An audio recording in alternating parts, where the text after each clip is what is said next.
दुनिया को भुला दिया, हमें प्यार में समा लिया है, पास में बुला लिया है, पास में बुला लिया। वतन की याद ने दुनिया को भुला दिया।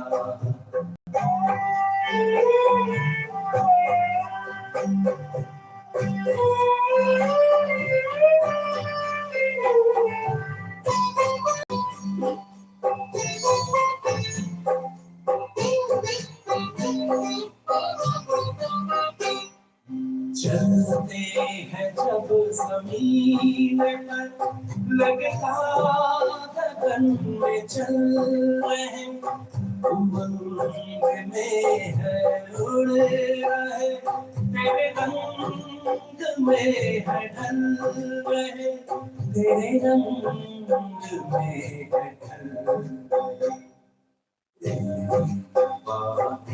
सुनते बाबा बाहों में उठा लिया,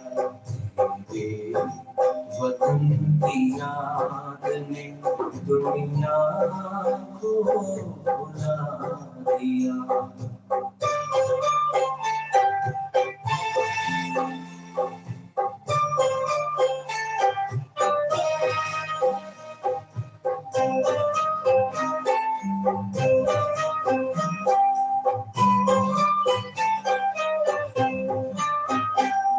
कहाँ ये आ गए हैं हम, प्रदेश को निराले आसमान में, निराले आसमान में। संसार से अलग संसार है बना दिया, वतन की याद ने दुनिया को भुला दिया।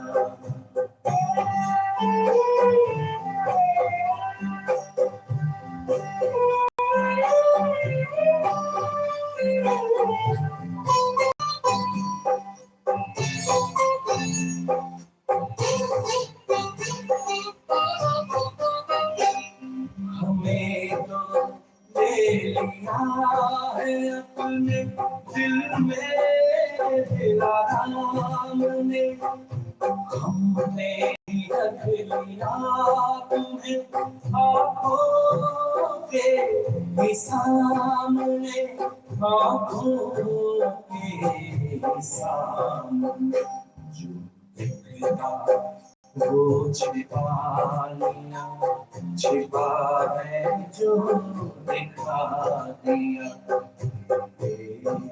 वतन की याद ने दुनिया को भुला दिया, हमें प्यार में समा लिया है पास में बुला लिया, है पास में बुला लिया, तेरे वतन की याद ने दुनिया को बुला दिया।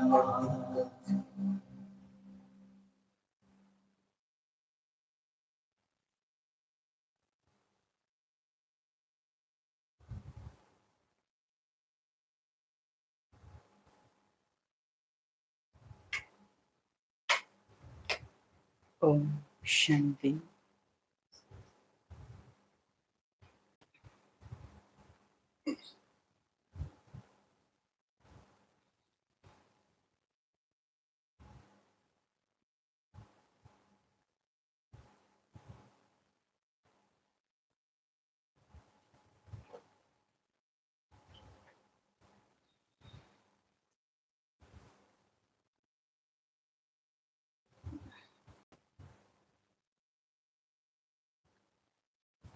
एक है पुरानी दुनिया से ममत्व मिटाना,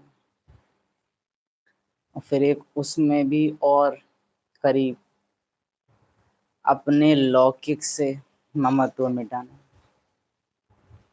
जो इस दुनिया में भी मेरी एक अलग दुनिया होती है, जो इस संसार में मेरा संसार होता है। और वास्तव में देखा जाए तो जिसको मेरा संसार कह रहे हैं वो इस अहंकार का संसार है। इतना जरूरी है इस हद से बाहर आना कि कहीं रह रहे हैं, वर्षों से रह रहे हैं,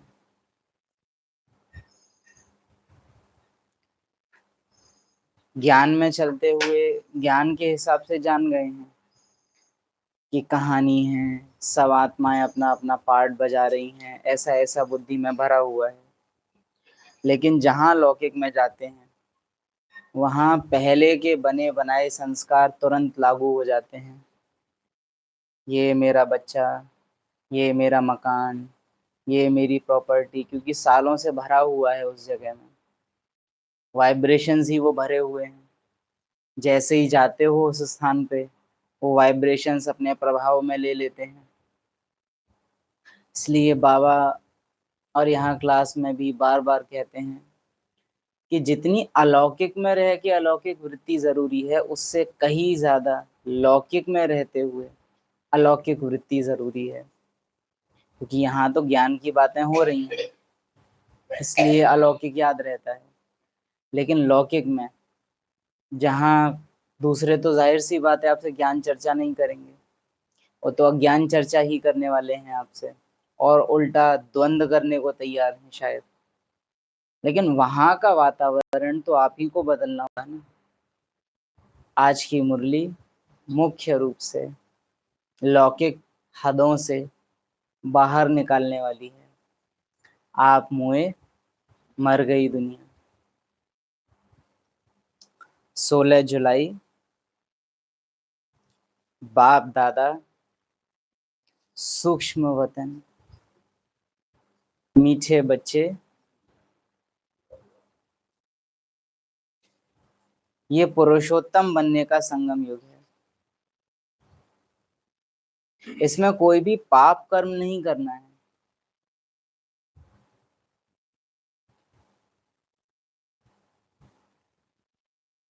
ये पुरुषोत्तम बनने का संगम युग है। माना ये स्टेज ऊपर ले जाने का युग है। अभी तक के चारों युग कैसे थे? स्टेज नीचे आने के। आत्मा गिरती कला में थी, फंसती जा रही थी, कहानी में उलझती जा रही थी, कहानी को अपना बनाती जा रही थी, अपने सत्य को भूलती जा रही थी। ये इकलौता ऐसा युग है जो कहानी कहानी के किरदार से बाहर निकल के अपने सत्य में वापस आने का। इसमें कोई भी पाप कर्म नहीं करना है। पाप कर्म क्या होता है? पाप कर्म की शुरुआत है अपने को इस कहानी में किरदार समझने से। या कहें किरदार ही मैं हूँ, ये समझने से, किरदार समझे तो दिक्कत ही नहीं है, लेकिन कहानी का किरदार ही मैं हूँ, इस भान में आने के बाद जो कर्म होते हैं वो कर्म है पाप कर्म। और अगर बहुत अच्छे से भी कहें तो ऐसे कर्म जो अब आपको अगली बार फल भोगने के लिए फंसा दे रहे हैं। जब बाबा ने कहा कोई भी पाप कर्म नहीं करना है, बाबा बस इतना चाह रहे हैं कि बच्चे ऐसा कुछ भी मत करना जिसके परिणाम भोगने के लिए तुम फंस जाओ। ऐसे कर्म होना बंद हो जाएं जिनके निशान बने, ऐसे कर्म होना बंद हो जाएं जिनको भोगने के लिए मुझे फिर रुकना पड़े, क्योंकि आदेश हैं एवर रेडी रहने के, आदेश हैं सेकंड में उड़ जाने के, आदेश हैं अचानक के।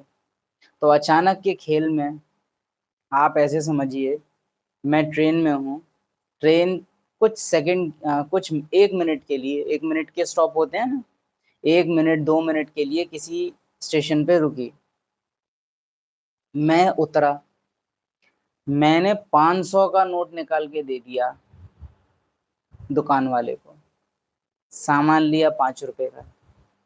अब वो खुले गिनने में निकालने में टाइम लेने वाला है,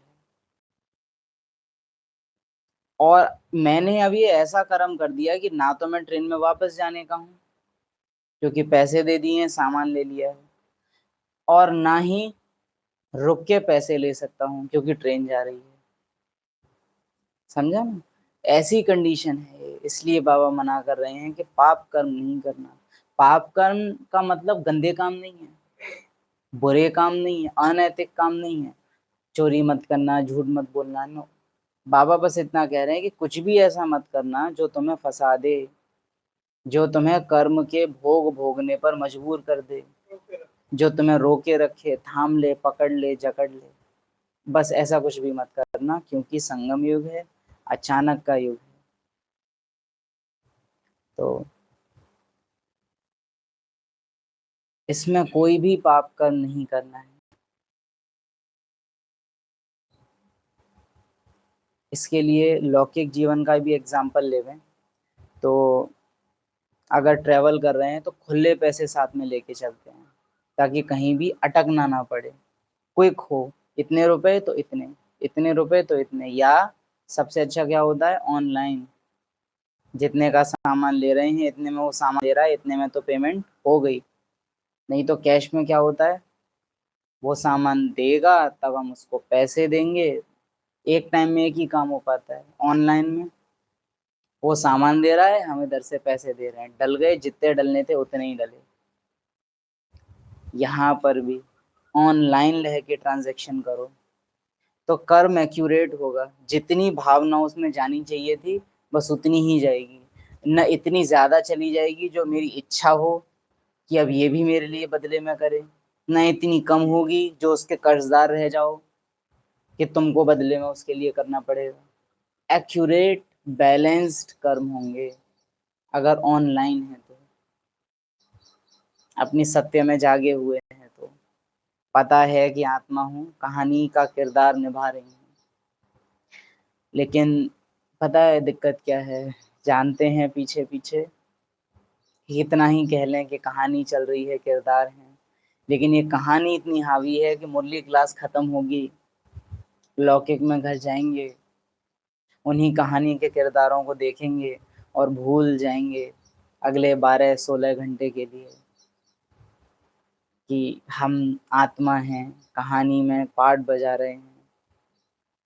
बस ये नहीं करना है, नहीं तो पाप कर्म नहीं विकर्म होते हैं फिर, बिल्कुल ही विस्मृति में।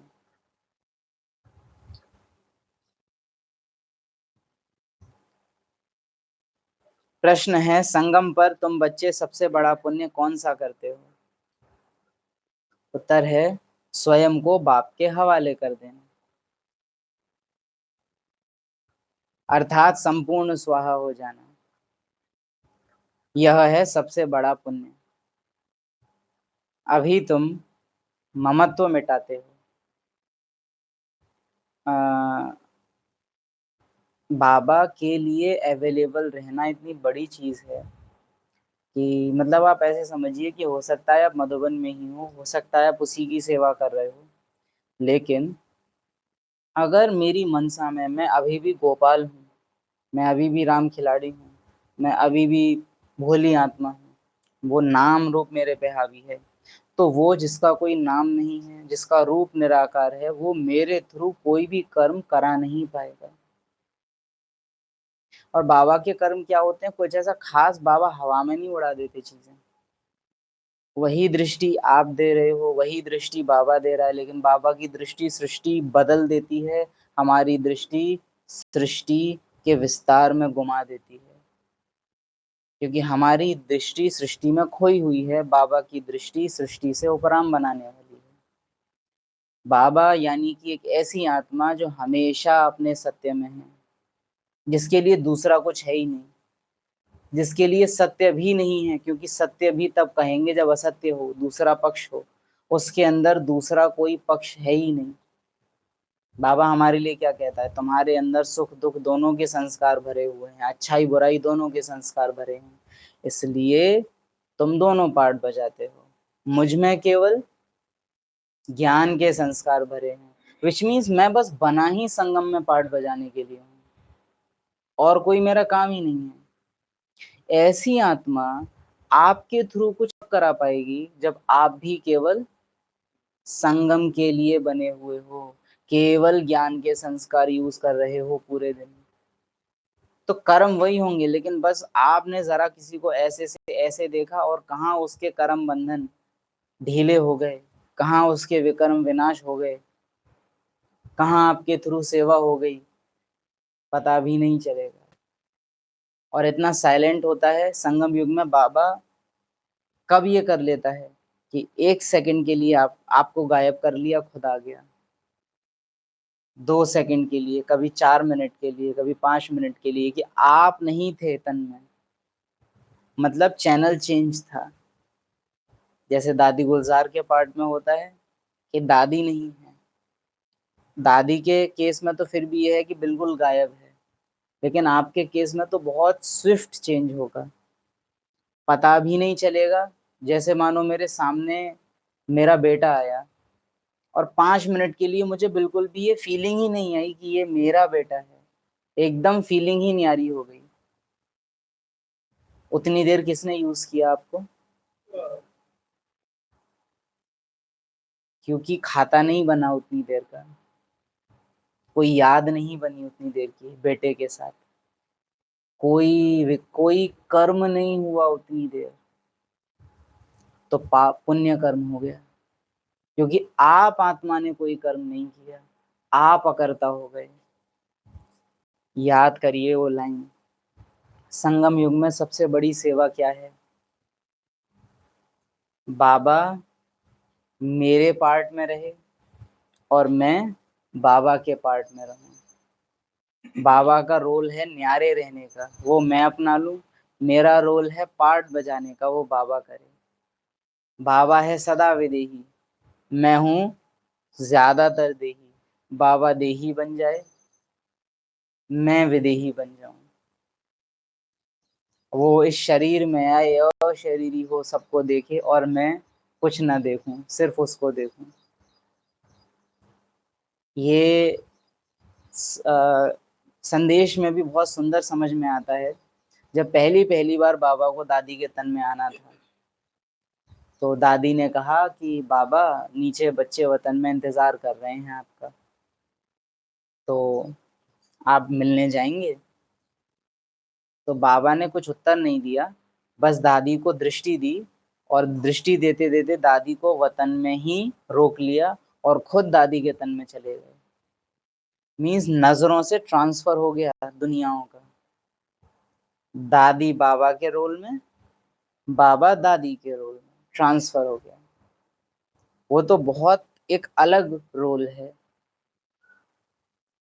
लेकिन मैं भी बीच बीच में जाऊं, कोई मेरे सामने आए, अब वही है कि 1 सेकंड में न्यारे हो जाने की प्रैक्टिस जो बाबा ने अभी भी हमको दी है, इस संडे की मुरली में यही तो होमवर्क दिया है, 1 सेकंड में बिंदु बन जाओ। अगर वो अभ्यास मुझे है, तो ये कितना इजी हो सकता है कि कोई सामने आया है और सेकंड में उनको मालूम भी नहीं है, लेकिन देखते ही देखते हमने आंखों के सामने बाबा को इमर्ज कर लिया, और इतनी देर ये आंखें खुली हुई हैं लेकिन हमको वो नहीं दिख रहा, और जितनी देर हमको वो नहीं दिख रहा, बाबा का अनुभव हो रहा है, उतनी देर मुझसे उसको भी मेरा नहीं किसका अनुभव होगा, क्योंकि रोल चेंज हो गया। लेकिन हम एक पल के लिए भी, और खासकर जब मेरा कोई संबंधी सामने हो, इस चोले को छोड़ने के लिए तैयार नहीं होते। खासकर जब कोई संबंधी सामने हो तो मजाल जो हम बाबा की दृष्टि पड़ जाने दें उस पर, हम बिल्कुल नहीं छोड़ने को तैयार होते हैं। उस टाइम अकेले में बैठ के एक बार को भले अभाव बोलेगा कि मेरा ही फोटो सामने है, उसको दृष्टि दूं, किसको, किससे मिलूं, खुद से ही। लेकिन ये करना हमको आवे, और अंतिम समय की तो सेवा ही ये है कि प्रॉपर गुम हम अपने रोल में है ही नहीं। जितनी देर जगे हुए हैं बाबा यहाँ हैं और हम वहाँ हैं, और जब शरीर थक गया, रेस्ट का टाइम आया, तो फिर बाबा वापस से वहाँ और मैं यहाँ शरीर में वापस आया, और रेस्ट करके एक दौरान फिर चला गया। यही सेवा है लास्ट टाइम की। तो अभी अगर एक एक सेकंड, एक एक मिनट, कुछ कुछ घंटे के लिए हम ये नहीं कर पाते हैं, तो लास्ट में जो बाबा कहता है कि तुम्हारे दर पे आएंगे तुमसे, हे रहमदिल, हे दाता, हे शक्ति दाता, हे शांति देवा, रहम करो, कैसे करेंगे हम?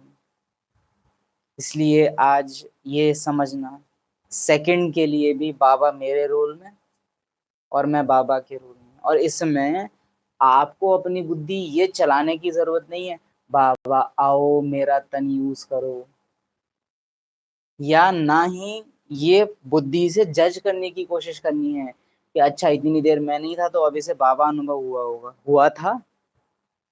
ये करने की आवश्यकता नहीं है। ये जो हम करते हैं ना, वेरीफाई करने की कोशिश करना कि बाबा आया था क्या यहाँ पे, क्या मेरा अनुभव, मेरे से बाबा अनुभव, ये अपने आप में दिखाता है कि आप संशय बुद्धि हो, आपको पता है कि नहीं हुआ था, तब तो वेरीफाई करना चाह रहे हो। मैं बाबा के अनुभव में इतना गुम हो जाऊं कि मुझे यहाँ की सुध बुध ना रहे, बस यही है जो मुझे अपनी तरफ से करना है। ना आपको वेट करना है, ना अच्छा बाबा गया कि नहीं, बाबा आप गए थे, है ना, या ना ये देखना है कि बाबा ने मेरे तन में प्रवेश कर लिया, बाबा की बिंदी मेरी भ्रुकुटी में समा, ऐसा कुछ भी नहीं देखना है। मेरी साइड का रोल मुझे परफॉर्म करना है। दादी वतन में जाती है तो बाबा को लेके नहीं आती है, बाबा को अपने आप पता है कि उसको कहाँ जाना है। वो मेरा पिता है, लेकिन मुझे याद रखना है कि वो परम पिता है, हम उसे बता नहीं सकते कि उसे क्या करना है। ये रिगार्ड हमेशा याद रहे कि हम उसे बताएंगे नहीं कि ये करो या ये मत करो, वो आप ही जानते हैं, जानी जाननहार हैं, कब जाना है, कहाँ जाना है, कितनी देर को जाना है। तो ये दादी का पार्ट, दृष्टि देते देते बाबा दादी के रोल में, दादी बाबा के रोल में कन्वर्ट, ये अभ्यास बार बार करना है लौकिक में रहते।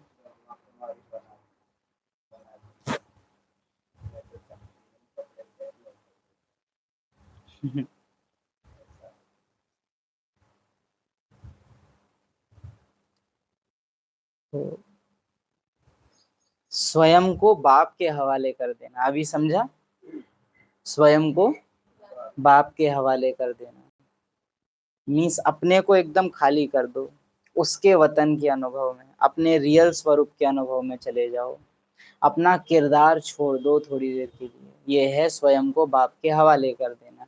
बाकी इसका मोटा और गलत तरीका, बाबा मेरा सब कुछ आपका, बाबा ये आपका, वो आप, ये आप कर लो बाबा के आगे जाके, इससे कुछ नहीं होगा। बस एक अहंकार और बढ़ता है कि मैंने तो सब बाबा को दे दिया, बाबा को सब दे दिया, मतलब खुद उसका अनुभव करना बंद कर दो। जैसे मैं चाहता हूँ कि मेरे लौकिक में जो रचना है, मेरा बेटा या मेरा नाती है, इसकी संभाल बाबा करे। तो बस जिसका अधिकार है उस पे मैं, वो छोड़ दे। वो एक ब्रह्मा कुमार या ब्रह्मा कुमारी होना चाहिए और वो अपना अधिकार उस पर छोड़ने को तैयार हो। बाबा जिम्मेवारी संभाल लेगा। भाग्य बना सकते हैं हम उन लोग का, क्योंकि परमात्मा से अच्छी पालना तो हम नहीं दे सकेंगे। वो हमसे ऐसे ऐसे डिसीजंस दिलवा लेगा। जब हम वास्तव में ये करते हैं ना कि बाबा ये आपका है, और अपने को छोड़ देते हैं, उस संबंध से अपने को हटा लेते हैं, बाबा को आगे ले आते हैं, तो देखो निर्णय तो आपके पार्ट के द्वारा ही लिए जाएंगे। वो आत्मा आपसे ही पूछने आएगी कि बीएससी करूं या बीए करूं, ये वाली नौकरी में जाऊं कि नहीं जाऊं। वो पूछने तो आप ही से आएंगे, वो नहीं कि भगवान जी बताओ, ऐसे नहीं करेंगे वो आपके आगे। उनके लिए तो आप ही हो। भगवान है गुप्त रूप में उनके लिए आप में। लेकिन बाबा तो जानता है कि इसने तो छोड़ा हुआ है ना उसको, तो अब उसके डिसीजन किसको लेने हैं? मुझे लेने हैं। तो कहाँ आपकी बुद्धि पलटाकर आपसे क्या डिसीजन दिलवा देगा, आपको पता नहीं चलेगा। और इस कंडीशन को हटा दो। वो आपसे आया, ये करूं या ये करूं, आपने एक डिसीजन दे दिया अपनी समझ से कि ये करो। अब खाता किसका बना? आपने डिसीजन दे दिया अपनी समझ से। आप त्रिकालदर्शी भी नहीं हो, आप जानी जाननहार भी नहीं हो, आप कर्मों की गुह्य गति के सर्व ज्ञाता भी नहीं हो। दे दिया डिसीजन, अब उसके परिणाम आएंगे। उसका ब्लेम या उसका प्रेज दोनों आपको प्रभावित करेगा।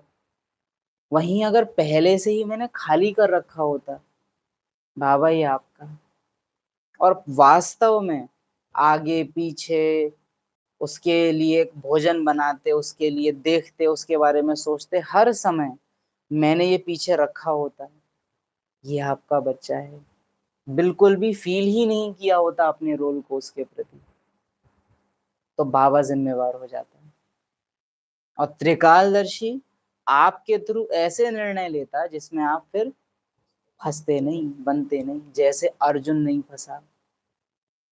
क्योंकि सारे डिसीजन कौन ले रहा था? निहत्था कृष्ण, असक्त कृष्ण, जिसके पास कोई सेना नहीं है वो। इसीलिए फंसा नहीं अर्जुन।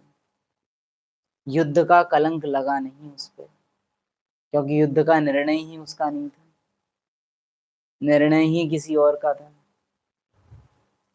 तो ये बड़े गहराई से हमको समझना है। स्वयं को बाप के क्या कर दो?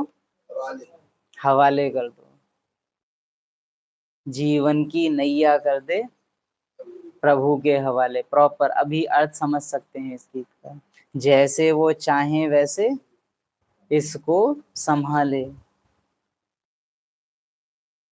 अभी तुम ममत्व मिटाते हो, बाल बच्चे घर बार सबको भूलते हो। भूलते हो मतलब घर छोड़ दोगे?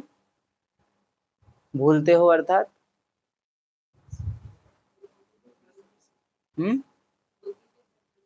बुद्धि से पहचान, मेरा मेरा मेरा घर, मेरे बच्चे, मेरे नाती, मेरी प्रॉपर्टी, मेरा। मैं तो आत्मा हूँ। बाबा ये आपका है, हाँ ठीक है, तुम कौन हो? मैं आत्मा हूँ। और तेरा क्या है? वो मेरा नहीं है, मेरा आपका है। ये बहुत सूक्ष्म चालाकी होती है अंदर, कि बाबा ये सब कुछ आपका है। फिर बाबा उधर से पूछ रहा, अच्छा तू किसकी? कि बाबा मैं भी आपकी। अच्छा तो फिर उसमें कुछ भी तेरा नहीं है ना? नहीं, फिर तेरा है क्या? बिकॉज कुछ छोड़ोगे तो कुछ लेना पड़ेगा। तो जैसे ही ड्रामा से मिली हुई प्रॉपर्टी आप छोड़ रहे हो, तुरंत मुझे याद करना है मेरी प्रॉपर्टी क्या है फिर? जीवन मुक्ति। मैं कहानी हूँ, कहानी का किरदार निभा रही हूँ, कहानी का एक हिस्सा हूँ। उसके किस्सों को पकड़ के क्यों चलूं? ये जमीन मुझे मिली है। परमधाम जब आत्माएं जाएंगी तो ये जमीन अपने साथ उखाड़ के लेके जाएंगी। एज इट इज, यानी कि ड्रामा ने ही इस चीज को संभाला हुआ था मेरे से पहले। ड्रामा इसकी केयर किसी और से करवा रहा था। मेरे पास आज जो शायद गोल्ड है, जो शायद मेरे कानों में हो, मेरे नाक में हो, मेरे पास जो कपड़े हैं जो आज शायद मेरे तन पे हों, इस फोन में तकरीबन 20-30 एलिमेंट्स डले हुए हैं अलग अलग। ये सब पहले से ड्रामा में थे। मैं आया, ड्रामा ने सब जोड़ जाड़ के कपड़ा बुनवा बुनवा के किसी से कुछ करा के मुझ तक पहुंचा दिए। मुझे केवल इसको संभालना था। इसको मैंने ऐसा क्यों कर लिया कि ये मेरा है और इसे तो मैं लेके परमधाम जाऊंगा जैसे कि, ऐसी वृत्ति मैंने क्यों रखी। आप मधुबन जाते हो, मधुबन अपना सामान लेके जाते हो इस दुनिया से उस दुनिया में, वहां आपको वो सामान संभालना पड़ता है। क्यों? यहां से लेके गए हो तो एक एक सामान यूज भी करते हो, साथ के साथ तुरंत वापस बैग में भी डालते हो, क्योंकि वापस लाना है। क्या लेके उतरे हैं? आई थिंक आत्मा अशरीरी आई है। आते ही उसको किरदार मिला कृष्ण का, राधे का, फिर उसे किरदार मिला राम का, सीता का, फिर उसे अलग अलग अलग अलग नाम रूप के किरदार मिलते गए, प्रॉपर्टी अलग अलग मिलती गई, लेकिन वो उसकी कभी थी ही नहीं। यात्रा, टोकन, टोकन बहुत अच्छा एग्जाम्पल है, टोकन मनी, कि भावनाओं का नोट देके वस्तुओं के टोकन मिले ड्रामा में, और हर एक के टोकन पहले से फिक्स हैं। मम्मा बाबा के टोकन्स बड़े हैं, आदि रत्नों के टोकन्स बड़े हैं, हमारे टोकन्स कम हैं, छोटे हैं।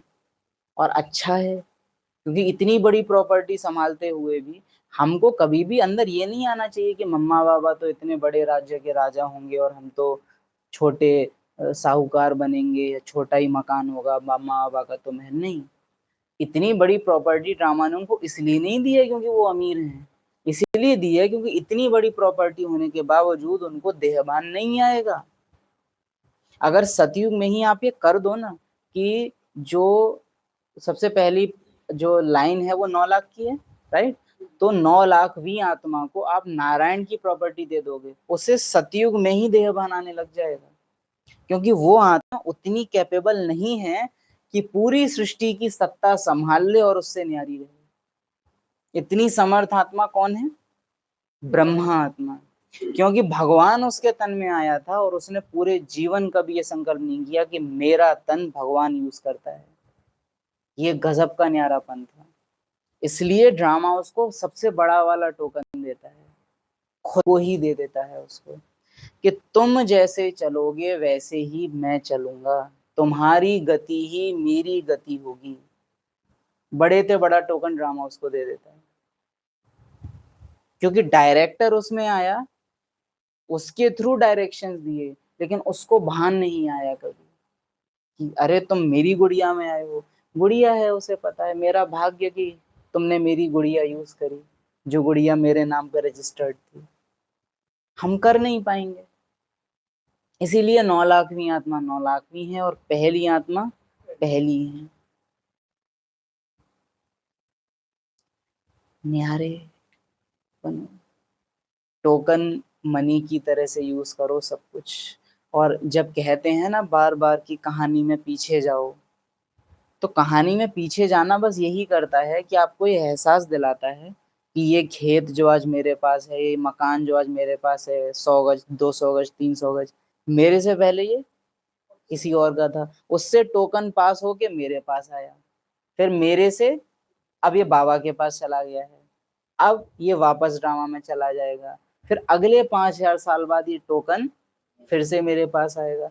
तो मैं इतना लोड क्यों ले रहा हूँ इसका, जबकि प्रॉपर्टी मेंटेन तो ड्रामा कर रहा है। तो अरे मुझे बचाना है, मेरी प्रॉपर्टी है, कोई लूट ना। टोकन मनी, मेरे से पहले किसी और की, मेरे बाद किसी और की हो जाएगी, मैं तो बस यात्री हूँ। ट्रेन की सीट बहुत अच्छा एग्जांपल है इसका। आप उखाड़ के नहीं ले जाते हो ट्रेन की सीट को, आपने बुक करी, आज बुक हो गई है, 2 महीने बाद की ट्रेन, लेकिन 2 महीने तक भी उसको रोज कोई और यूज कर रहा है। जितनी देर के लिए आता है उतनी देर के लिए वो पूरा स्वामी होता है उसका। लेकिन जहां स्टेशन आया अब वो सीट पराई। कई बार तो ऑलरेडी अगले स्टेशन वाले आके खड़े हो जाते हैं, वेट कर रहे होते हैं कब ये उठेंगे और कब हम बैठेंगे, ऑलरेडी रेडी होते हैं। तो यात्री हो, और ये जो एग्जाम्पल्स हैं इनको रियल लाइफ में अनुभव के साथ हम लाएं, है ना।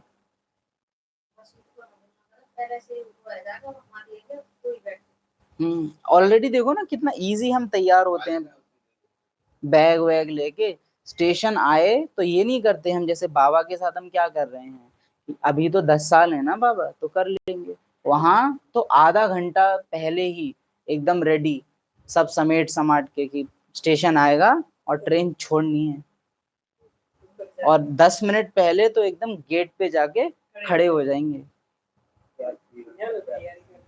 यहाँ अरे अभी तो 10 साल है ना, तो इसका मतलब सिर्फ एक है कि इतना ज्ञान मिलने के बावजूद मैंने अभी तक अपने को यात्री समझा नहीं है।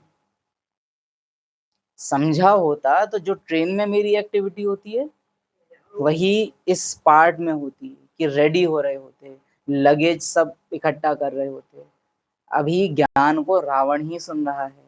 आत्मा अगर सुनेगी, आत्मा ज्ञान सुने, उसकी निशानी यही है कि तुरंत एक्शन में आएगा, सिंपल। रावण सुनता है तो उसकी निशानी ये है कि वो डिले करेगा। रावण ज्ञान को संग्रह करता है, आत्मा ज्ञान को समाती है, दोनों में अंतर है। सुना, रावण संग्रह करेगा, ढेर इकट्ठा करेगा, ये वाली क्लास, ये वाला पॉइंट, ये आत्मा समाएगी, यूज करेगी। उसने अभी अभी कुछ सुना, अभी अभी यूज करेगी, क्योंकि आत्मा के लिए ज्ञान ऐसे ही है जैसे छोटे बच्चे के लिए माँ बाप नए खिलौने लाए, तुरंत खेलेगा उससे, तुरंत यूज करेगा। भोजन मेरे सामने आएगा, मैं उसको खाऊंगा ना, ज्ञान भोजन है। आत्मा खा नहीं रही, उसको क्या कर रही है, स्टोर कर रही है। हाँ, हमें भी अभ्यास करना है, अनुभव करना है, एक दिन तो करेंगे। कब, पूरा फ्रिज भर गया है और शायद कुछ खाना सड़ रहा है, और ये फ्रिज एज इट इज बाबा उठा के ले जाएगा थोड़े बहुत टाइम में, क्योंकि जो भोजन आप खा लिया, आप भोजन को कभी पकड़ नहीं सकते। हाँ, भोजन को स्वीकार कर लो तो उसकी ऊर्जा आपके काम आ जाती है, लेकिन भोजन को स्टोर नहीं कर सकते। वैसे ही ज्ञान जिस घड़ी जो मिलता है, आप भले उसको पकड़ने की कोशिश करो, लेकिन पकड़ा नहीं जा सकता। एक दिन के खाने की लाइफ कितनी होती है, एक दिन की, आज रोटी सब्जी बनी, आज की लाइफ है उनकी, सब्जी खराब हो जाएगी थोड़ी देर बाद ही।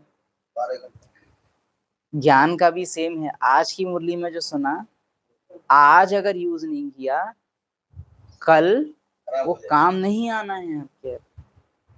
आज यूज कर लेते तो कल परसों तरसों अंत घड़ी तक वो यूज कर सकते थे, उसकी एनर्जी मिल जाएगी।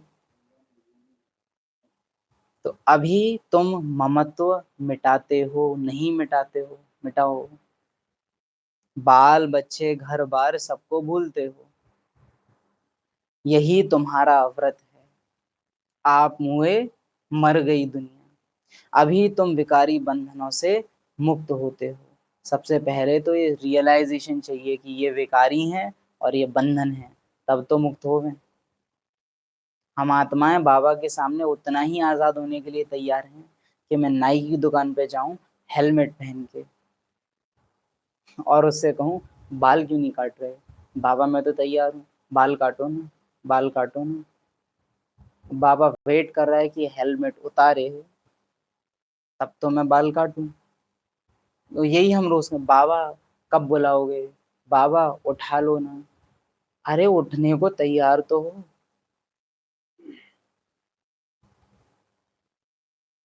ओम शांति।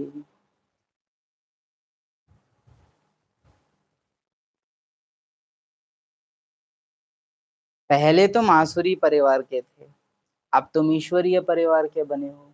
नहीं बाबा, अभी भी आसुरी परिवार के ही हैं, कोशिश कर रहे हैं ईश्वरीय परिवार का बनने का। दादियों की लाइफ अगर आप सोच के देखिए, हदें मिटा रहे हैं आप।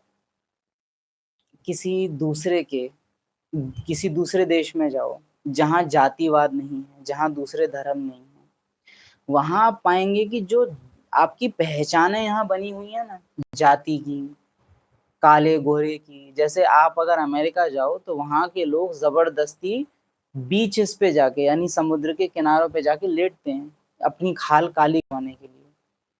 ये वहां पे चलन है कि वो जानबूझ के धूप में लेटते हैं कि हम थोड़े काले पड़े, क्योंकि वहां धूप दुर्लभ चीज है, धूप कम निकलती है।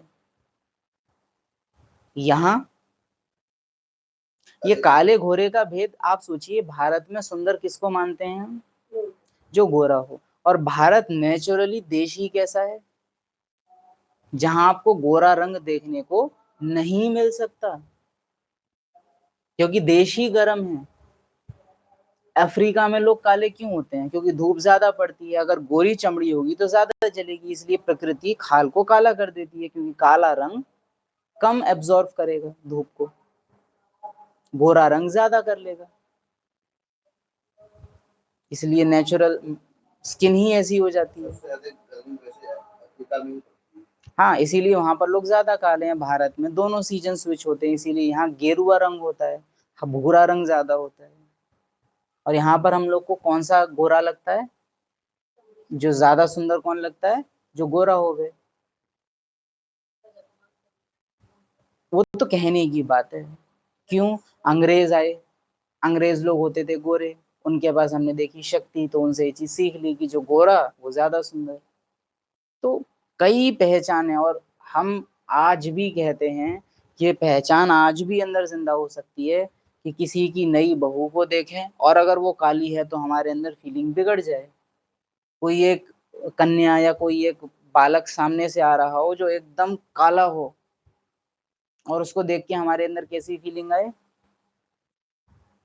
और एकदम गोरा गोरा सुंदर सुंदर कंजी आंखों का हो तो, इफ ये दो सीन्स को देख के मेरी फीलिंग चेंज होती है, तो मेरी जो अभी अंदर वृत्ति है वो कहाँ की है? हद की है। कंप्लीटली मैं बॉटम में हूँ, मुझे भले पता चल गया है परम धाम का, लेकिन मेरी हकीकत ये है कि मैं अभी भी पाताल में हूँ, क्योंकि समझ अभी वही काम कर रही है। आप दादियों को सोचिए, बाबा उनसे कहता है कल ही क्लास आई है डिवाइन अनादि ड्रामा 17 शायद, मंडे को। उसमें इतना सुंदर अनन्या दीदी ने समझाया है कि बाबा दादियों को बोलते थे डिवाइन यूनिटी। ये शब्द सुना है ना आपने? बाबा दादियों की आदि रत्नों के लिए बोलते हैं डिवाइन यूनिटी, डिवाइन यूनिटी। क्या मतलब है डिवाइन यूनिटी का? कि एक ऐसे ग्रुप के लोग जिनकी सारी हद की पहचानें मिटी हुई हैं। बाबा हम सबसे क्या कहता है? संस्कार मिलन की रास करो, संस्कार मिलन की रास करो। इसका मतलब हम क्या समझते हैं कि आप में अगर क्रोध करने का संस्कार है तो मैं वहां शांत हो जाऊं, है ना? आप में अगर थोड़ा ज्यादा खाने का संस्कार है तो मैं कम खा लूं, अपने संस्कार मोल्ड कर लूं। ये है संस्कार मिलन की रास ना, ये नहीं है। आप अपने हद के संस्कारों को मिटाओ, उनमें मैं आपकी मदद करूंगा। मैं आप मेरे मिटवाओ, जहां आपको मेरे में देहवान दिखे सीधे बोल दो आपकी यहाँ पहचान है, आप में यहाँ फीलिंग आ रही है, और मैं समझूंगा कि इन्होंने कहा है तो कुछ तो होगा। सोचना उसके ऊपर कि बताइए आपको ऐसा क्यों लगा। अगर वहां वो गलत है तो मैं उनको समझाने की कोशिश करूं, लेकिन टोकने पर फीलिंग मुझे ना आए। क्योंकि ये भी हो सकता है कि दिन में 50 बार मैंने चम्मच रखी उसको किसी ने टोक दिया, किसी ग्लास रखा उसमें टोक दिया किसी ने, मैंने कपड़ा छुआ हो सकता उसमें टोक दिया किसी, कपड़े घड़ी करने पे कोई मुझे टोक दे। बार बार बार बार मुझे, आप सोच के देखिए दादियां कहाँ से पल के आई हैं और किस यूनिटी में वो रह रहे हैं। कितनी रोक टोक होती होगी पूरे दिन में, कितना टोक टोक टोक टोक बात बात पे होता होगा। टीचर्स को इतना प्यार करते हैं उसका रीजन है क्योंकि टीचर्स अपने लौकिक की हदों को तोड़ देते हैं इस मामले में। सेंटर पर जाकर रहना मासी का घर नहीं होता। जब वो शुरू शुरू में कन्याएं होती हैं तब, क्योंकि लौकिक की पालना बड़ी न्यारी होती है। आराम से सो रहे हैं वहां आप ये कर नहीं सकते। उठना है, सारा काम भी करना है, दोपहर में लेटने को भी शायद मिले ना मिले, पूरे दिन काम करते रहना है, उसमें तुमको 10 बार टोका जाएगा। हो सकता है कि कोई ऐसा टोक दे जिसको खुद ना आता हो, लेकिन आप फीलिंग में नहीं आ सकते, क्योंकि फीलिंग में आए तो आप गलत। डिवाइन यूनिटी माना एक ऐसी आत्मा है जिनकी अपने किरदार के संस्कार उनके अंदर नहीं बचे, जिनकी अपनी आदतें पार्ट के आधार पे अब नहीं बची। वो कौन है? Divine unity. एक ऐसा सिस्टम जहां पद हैं, दादी प्रकाशमणि इंचार्ज है, मम्मा यज्ञ माता है, दीदी यज्ञ की पद सबके बने हुए हैं। लेकिन अगर दीदी मम्मा की सुन रही है कि मम्मा ने आदेश दिया तो मुझे पालन करना, तो इसलिए नहीं सुन रही कि इनकी पोस्ट ऊंची है, इसलिए क्योंकि सिस्टम है। ड्रामा में मम्मा यज्ञ माता है, ड्रामा में मैं यज्ञ की कंट्रोलर हूँ मम्मा के बाद। तो ड्रामा मुझसे ये चाहता है कि मम्मा की हर बात में मानूं। सिस्टम फॉलो कर रहे हैं सब। दादी मुख्य प्रशासिका है, भले हम सब दादियां हैं, लेकिन ड्रामा में अब पद किसके पास है? दादी के पास। और ड्रामा अनुसार अब मेरा क्या पार्ट है कि मैं दादी के रोल को ओबे करूं। ड्रामा के आधार पर रिगार्ड देना कि ड्रामा यहाँ डिमांड करता है कि मैं मम्मा की मानूं या मैं बाबा की मानूं, तो हम उनकी मानेंगे। इसीलिए नहीं कि वो बड़े हैं, इसीलिए नहीं कि बाबा ने उनको चुन दिया है। ड्रामा रोल ही ऐसे चलना है। किरदार आप अगर ये भी किया ना कि बाबा ने कहा है इसलिए मैं मानूं, तो कल को ये क्वेश्चन उठ सकता है कि बाबा ने मेरे को क्यों नहीं बनाया, क्योंकि बाबा के कहे से मान रहे हैं ना, तो बाबा ने मेरे को क्यों नहीं बनाया। फिर आपको संकल्प आ सकता है कि मम्मा ही क्यों। फिर आपको संकल्प उठ सकता है ब्रह्मा तन में ही भगवान क्यों आया। इन सबका उत्तर बाबा क्या देता है? ड्रामा। ड्रामा में कहानी में ही फिक्स है कि मम्मा ही मम्मा बनेगी, बाबा ही बाबा बनेंगे।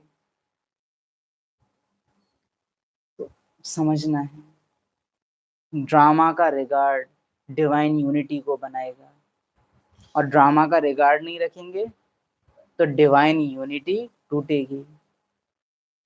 और ये डिवाइन यूनिटी ही लास्ट समय में ब्राह्मणों का किला बनाएगी। और माया का एक ही काम है, डिवाइन यूनिटी को तोड़ना, एकता ना हो। कैसे करेगी माया ये? अंदर की पहचानों को जगा के। तू कम है क्या? जैसे दादियों को भी क्या लगता है, माया नहीं आती होगी, नहीं आता होगा संकल्प, अरे तू तो महलों में पली है, तुझे क्या जरूरत। ये ओम राधे तो खुद गरीब थी, तुम कहा। मम्मा के पास उतना धन नहीं था जितना दादियों के पास था। दादियां फाइनेंशियली मम्मा से कई गुना ज्यादा अच्छे बैकग्राउंड से आई थी।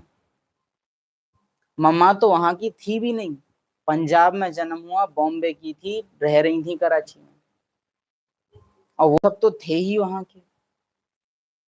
प्लस बाबा के संबंधी तो सोचो कितनी पहचाने आती होंगी मम्मा के खिलाफ भी भड़काने के लिए, कि मैं तो मम्मा बाबा की बेटी हूं, मैं क्यों इसकी सुनूं, मेरे बाप तो इतना धनी था, मैं इस गरीब की क्यों सुनूं। ये आता होगा अंदर।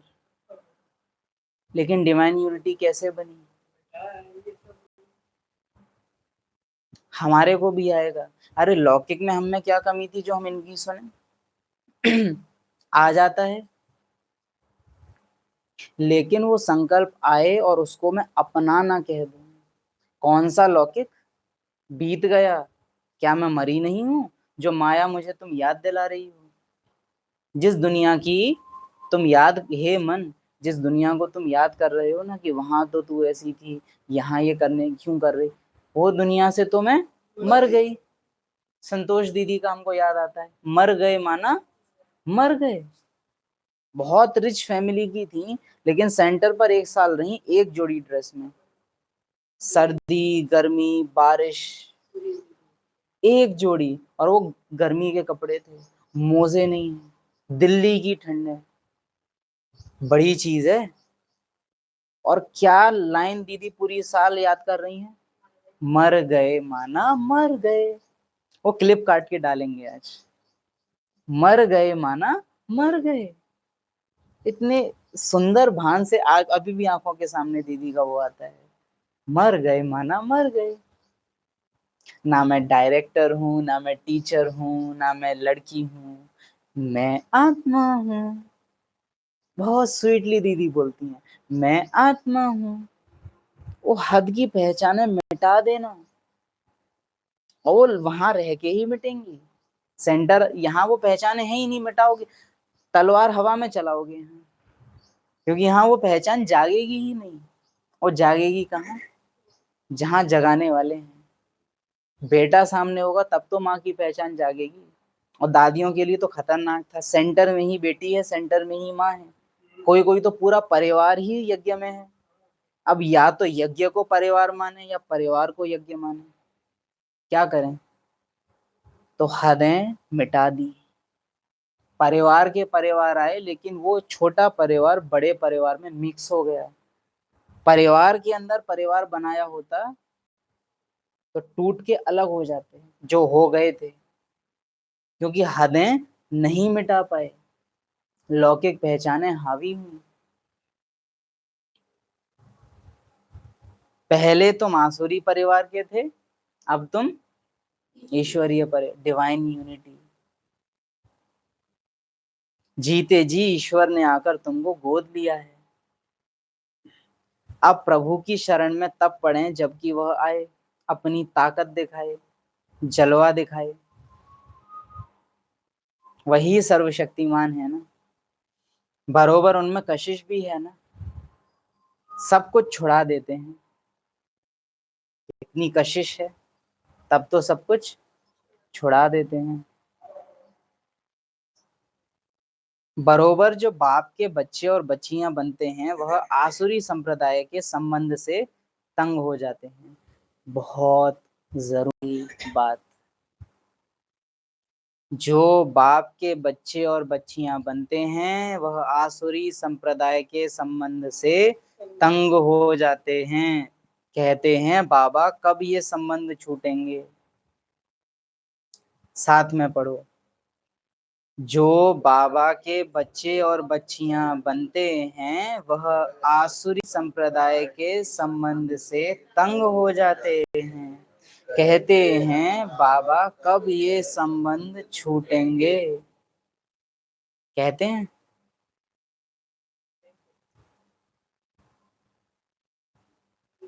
तो क्या नहीं बने हैं अभी,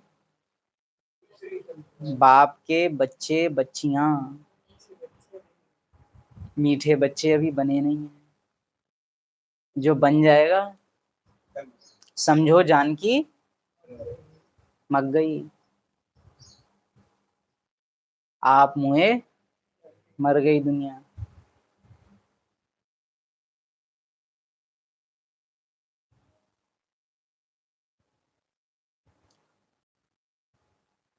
जो बाप के बच्चे और बच्चियां बनते हैं, वह आसुरी संप्रदाय के संबंध से तंग हो जाते हैं। आप सोचिए ना, दादी ऑलराउंडर, दादी गुलजार को तो यज्ञ को समर्पण कर दिया है, लेकिन खुद उनके साथ कितने पेपर्स चल रहे हैं। आए हैं, किडनैप करके ले गए हैं उनको, यज्ञ बाद में एफआईआर कर रहा है। भोली दादी के साथ भी सिमिलर केस हुआ, आई चुपचाप घुसे यज्ञ में, किडनैप करके ले गए, घसीटते हुए सीढ़ियों से। हम लोग होते तो पता है क्या संकल्प आता, बाबा आपके यज्ञ से ले गए, आपने मेरी रक्षा नहीं की। दादियों का क्या था, भले ले गए फिर लौट के वापस आ गए बिना किसी संशय के। हम लोग तो तुरंत सोच लेंगे बाबा बचाया नहीं, सोचते कि नहीं सोच लेते?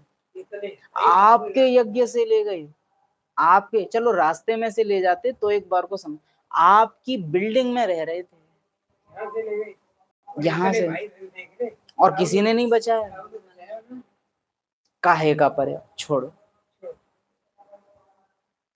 ये होता है जब हद की पहचानें मिट जाती हैं, वरना बेहद में आकर जब करंट लगते हैं ना, ये कमी ठीक करो, वो हद याद आने लगता है और वो हद फीलिंग दिलाता है, फिर यहाँ से बढ़िया तो वहां थे, और यही एक दिन वापस। ये हम बोल रहे हैं कि अगर बेहद में आकर हद याद आती है और बड़ा फीलिंग आ जाती है हमको, और ये याद रखिए, अगर अलौकिक के हो ही गए हैं तो चाहे मारो चाहे प्यार करो, आपका दर नहीं छोड़ेंगे।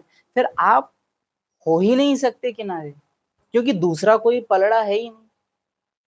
दूसरा पलड़ा होता है, नाव है अभी भी वापस जाने की, तब तो यहाँ दिक्कत होती है, क्योंकि नाव जली नहीं है अभी जो नदी पार करवा के वापस कलयुग में ही छोड़ दे।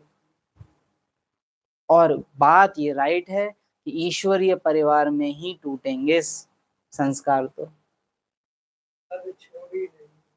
हद कितनी छोटी है उसकी चेकिंग बेहद में ही आके होती है। तो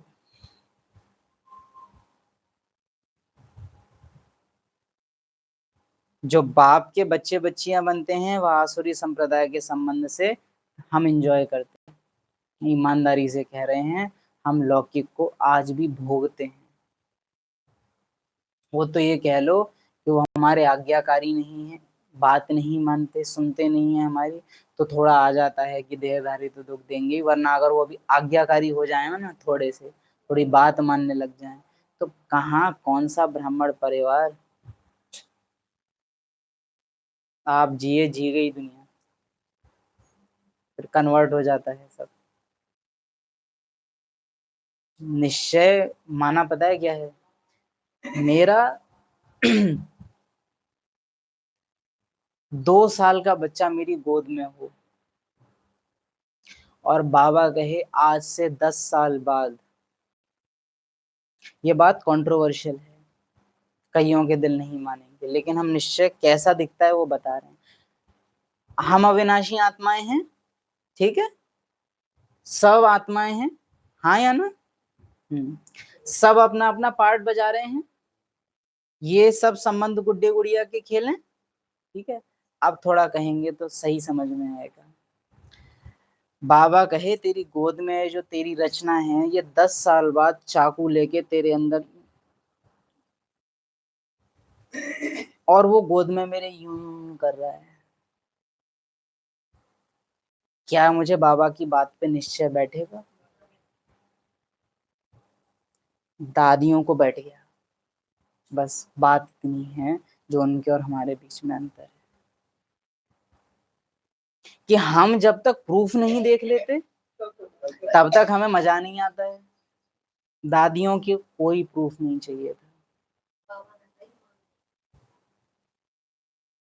दैट इज द डिफरेंस उनके और हमारे बीच में, इसीलिए वो अनन्य है, इसीलिए उनके जैसे दूसरे नहीं हो सकते। अपनी रचना को बाबा की तरफ खर्च कर सकते, हम अपने बुद्धि कहेगी या क्या? आप क्या कर सकते हो, आप उनको बाबा की तरफ नहीं ला सकते, क्योंकि ब्राह्मण तो आप ही बने हो केवल। अगर वो बीके नहीं हैं तो वो कभी भी शिव बाबा के नहीं बन सकते, लेकिन आप उन्हें अपने द्वारा भगवान का एहसास करा सकते हो, उन आत्माओं को। शिव बाबा बीकेस के हैं, लेकिन भगवान सबके हैं, परम पिता वो सबके हैं। तो हम ये नहीं कर सकते कि ये बीके मेरी तरह बाबा का बन जाए कहानी में भी, लेकिन हम क्या कर सकते हैं कि अपने पापा, अपने मम्मी, अपने अंदर ये जो पहचान है इसको खत्म कर दें, तो मेरे थ्रू उनको फीलिंग ही किसकी आएगी? बाबा की फीलिंग आएगी। तो मुझे सोचना ही नहीं पड़ेगा कि बाबा आप इनको ज्ञान में कब ला रहे हो कि नहीं ला रहे, क्योंकि वो मेरा काम ही नहीं है। मेरा काम क्या है? अपने को हटा देना, बीच में से, उसके और उसके बीच में से मैं हट जाऊं, तो मेरे थ्रू बाबा को अब जो उसको बीके बनाना होगा वो बना ले, उसका जीवन संवारना होगा संभाल ले, उसका विनाश करवाना होगा तो करवा ले, वो बाबा जाने, से मुझे उसमें बुद्धि लगानी नहीं है। जानी जानन हार जाने क्या कराना है, हुक्म ही हुक्म, तो हुक्म चलाने दो उसको। फिर अपन क्यों बुद्धि लगावे कि वो बीके बनेंगे कि नहीं बनेंगे, बाबा जाने, बनाना होगा तो बना लेगा।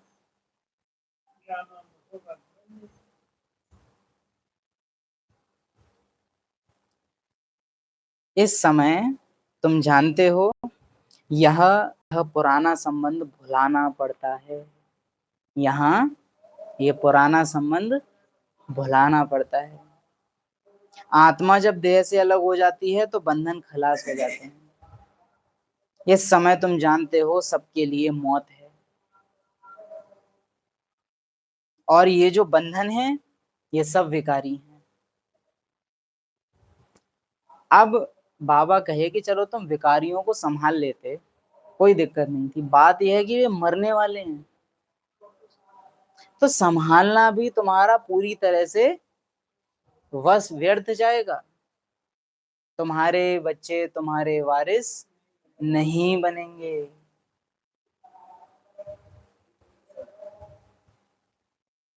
अब बच्चे निर्विकारी संबंध चाहते हैं, निर्विकारी संबंध में थे, फिर विकारी संबंध में पड़े, फिर हमारा निर्विकारी संबंध होगा। निर्विकारी में थे, फिर विकारी में पड़े, अब फिर निर्विकारी होगा। यह बातें और किसकी बुद्धि में नहीं होती, हमारी में भी नहीं, यहाँ है वहां जाके नहीं रहती। बच्चे जानते हैं हम आसुरी बंधन से मुक्त होने का पुरुषार्थ कर रहे हैं। उस तरफ है एक रावण, इस तरफ है एक राम, और दोनों के साथ चल नहीं सकते, एक को चुनना पड़ेगा। वास्तव में सन्यासियों का मुक्त होने का, वास्तव में सन्यासियों का वैराग्य कोई सच्चा नहीं है। वह तो जंगल में जाकर फिर आए शहरों में निवास कर बड़े बड़े मकान आदि बनाते हैं, सिर्फ कहते हैं हमने घर बार छोड़ा है। तुम्हारा है सारी पुरानी दुनिया से वैराग्य। यथार्थ बात यह है, वह है हद की बात, इसीलिए उनको हठ योग, हद का वैराग्य कहा जाता है।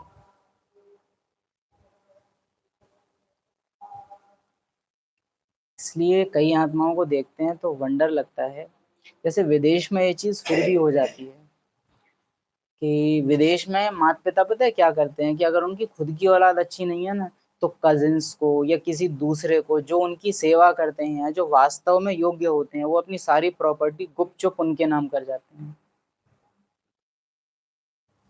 यहाँ नहीं, भले सड़ा दे लेकिन देंगे कपूत को ही, शराबी को ही देंगे। हाँ, बेटी को भी नहीं देंगे, ये भी बात है, बेटे को ही जाएगा।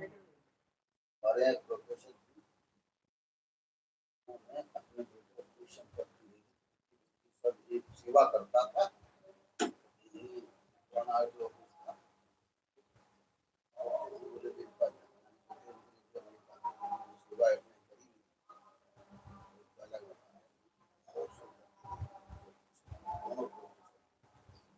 अब समाज उसको पता है क्या कहेगा, बताओ कैसी मूर्ख है, अपने खून को नहीं दिया, अपना खून, महाराणा प्रताप अपना खून, महारानी लक्ष्मीबाई अपना खून है, इतना तो अपने खून का। अच्छा, ये अपना खून वंडरफुल तो लगता है हमको, लेकिन जब हॉस्पिटल में खून चढ़ना होता है तब ये क्यों नहीं देखते कि तब तो किसी का भी चढ़वा लेते हो, बस ब्लड ग्रुप मैच करना चाहिए, फिर तो किसी का भी आ जाता है, कहीं से भी मिल जाए, कोई भी डोनर मिल जाए, फिर तो कहाँ से भी काम चलता है, वहां कहाँ चला जाता है अपना खून। अपना खून ही खून बहाएगा, खूने नाहे खेल।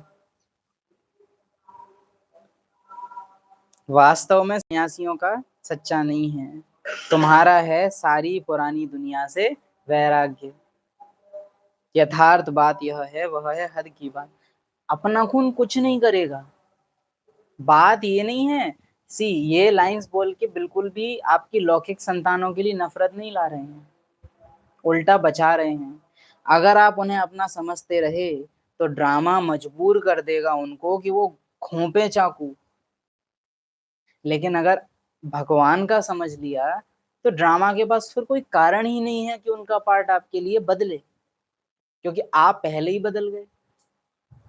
लेकिन अगर आप नहीं बदले, बंधन इधर से नहीं छूटा, तो ड्रामा के पास फिर दूसरा कौन बचता है? उधर वाला। ये तो भगवान के चला ही नहीं चल रहा, वो कम से कम आज्ञाकारी तो है ड्रामा का। ड्रामा जैसे उनसे कराना चाहे करा लेगा, फिर वो उधर से बंधन कटवाता है क्योंकि इधर से नहीं काटा गया। तो ताकि देहधारी दुख न दे पाए, उनका दुर्भाग्य न बने, हम अपनी तरफ से ही हल्का कर दें।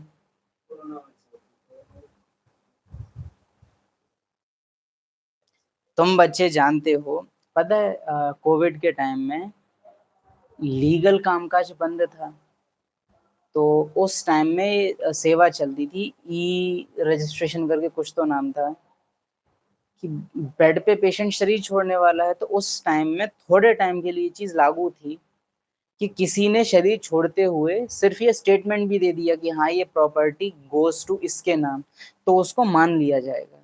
उस टाइम में ये फीचर इतना ज्यादा यूज हुआ था,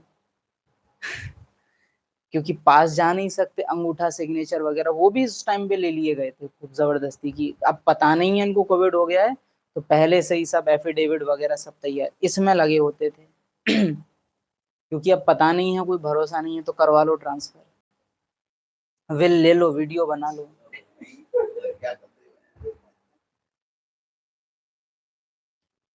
तुम बच्चे जानते हो ये पुरानी दुनिया अब खत्म होनी है, इसलिए इससे जरूर वैराग्य आना चाहिए। तुम जानते हो अभी तैयारी हो रही है, यह सारी दुनिया ही स्वाहा होनी है। तो सारी दुनिया का सर्वस्व स्वाहा होने के पहले, सारी दुनिया का सर्वस्व स्वाहा होने के पहले हम अपने को क्यों ना स्वाहा करें? इसका तुमको कितना पुण्य मिलेगा, इसका तुमको। बाबा कह रहा है तुम मेरी कितनी मदद कर दोगे तुम ये करके। पुण्य का मतलब यही समझ में आता है कि हम बाबा के लिए कुछ कर पाए, बाबा ने हमको इस लायक समझा कि हमसे कुछ करवा लिया, हमारी फूटी कौड़ी कुछ उसने काम ले आई।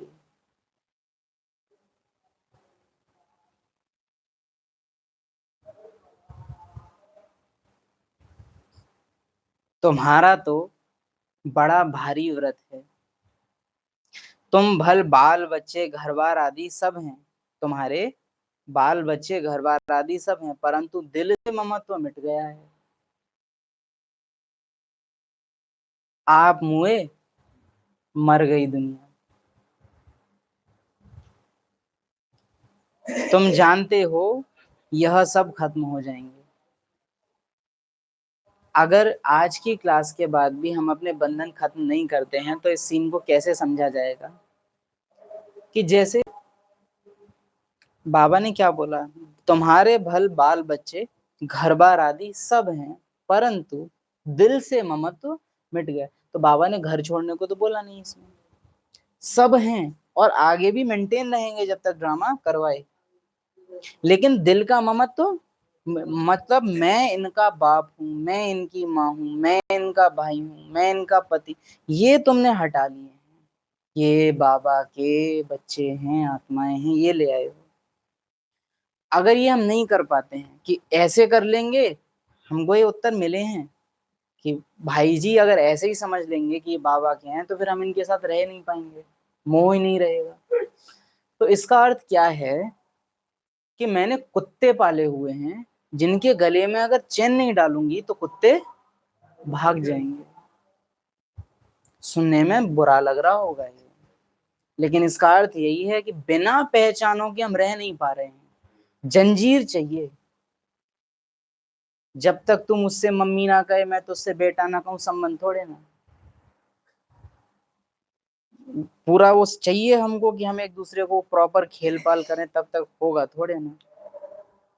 अरे बिना बंधन के संबंध हो सकता है? रखो, सेम रिश्ता रखो, मम्मी पापा चाची चाचा जो बोलना है सेम बोलो, परंतु हद के कारण वो नहीं बोल रहे हो। किस कारण बोल रहे हो? बेहद, बेहद के लिए।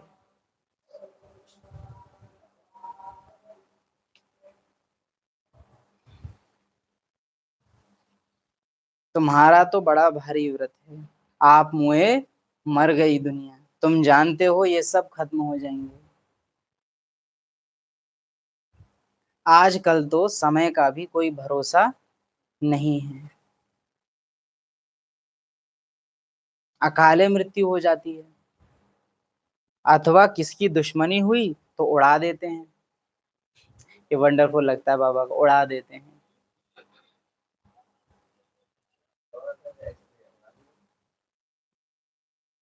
क्या हो गया? हम्म। किसकी दुश्मनी हुई तो उड़ा देते हैं। तुमको तो कोई उड़ा ना सके, और जो कह रहे हैं वही उड़ाएंगे।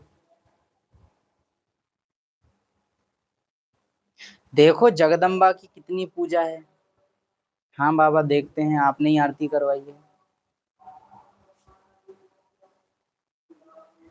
अब यह है ज्ञान ज्ञानेश्वरी। मम्मा की आरतियां बहुत होंगी पूरे कल्प में, बहुत पूजाएं होंगी, लेकिन वो जो संगम युग पे हुई थी कि ब्रह्मा पीछे खड़े हैं और सर्ववादी रत्न आगे हैं, वो मम्मा की मोस्ट फेवरेट होगी। प्रथम पूजा प्रथम पूजनीय की। हम्म। प्रथम पूजा, सबसे पहली पूजा तभी हो गई, बाकी की होती रहेंगी जिसको करनी है। सबसे पहली तो भाई, अब लक्ष्मी बनेगी तब तो फिर बाद में द्वापर में मूर्तियां बनेंगी, तब वो पूजा कर पाएंगे। यहाँ एडवांस में ही हो गई, पहले ही हो गई, पहले नंबर पे तीखी पूजा। चलो शब्द अच्छा लगता है तो हर जगह लगा सकते हैं। पहले ही नंबर पे हो गई और उनको चांस मिल गया। और सबसे बड़ी बात, लक्ष्मी के प्रथम पूजन में स्वयं नारायण पीछे खड़े थे और किसी को पता नहीं। मम्मा बाबा एक दो को देख के इतिहास रहा है। वैसे भी बाबा बोलता है ना कि जो यहाँ होता है, तो वहीं नूंद रख दी कि ऐसे आरतियां होंगी जगदम्बा की। तो सरस्वती, लक्ष्मी, पार्वती, जगदम्बा सबकी पूजा, नौ दुर्गा की पूजा सब एक साथ तभी हो गई। और गणेश कर रहे हैं खुद। हाँ इसीलिए लक्ष्मी गणेश को, हाँ अब देखो और विस्तार निकल आया। इसीलिए लक्ष्मी और गणेश बिठाए जाते हैं, क्योंकि गणेश नहीं करी थी।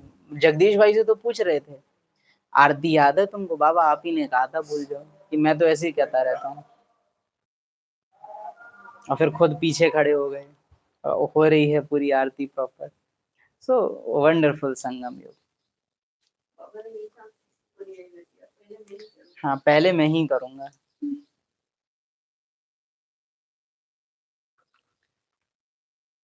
जगदम्बा की कितनी पूजा है। अब यह ज्ञान ज्ञानेश्वरी, तुम जगदम्बा की बच्चियां हो, ज्ञान ज्ञानेश्वरी और राज राजेश्वरी। दोनों में उत्तम कौन? ज्ञान ज्ञानेश्वरी के पास आकर अनेक प्रकार की मनोकामनाएं सुनाते हैं, अनेक चीजें मांगते हैं। जगदम्बा, तुम्हारा व्रत नियम क्या है?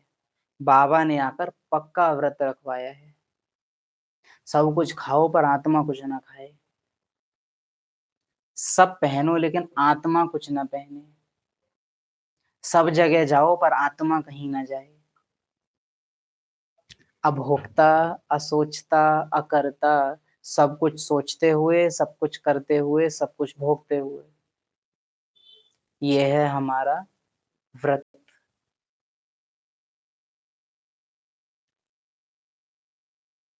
अब तुमसे कोई पाप कर्म नहीं होना चाहिए, अच्छे से समझ चुके हैं, पाप कर्म नहीं होना चाहिए, क्योंकि तुम पुरुषोत्तम बन रहे हो। अच्छा, मीठे मीठे सिकिलधे बच्चों प्रति बाप दादा का याद प्यार, पुरानी दुनिया से ले जाने वाले, पुराना सब ममत्व मिटाने वाले, जीते जी मरजीवा बनाने वाले, मौत के लिए तैयार करने वाले, हमारा जीवन सफल बनाने वाले, ऐसे मीठे मीठे बाप दादा को, ज्ञान ज्ञानेश्वरी जगदम्बा को याद प्यार। ओम शांति।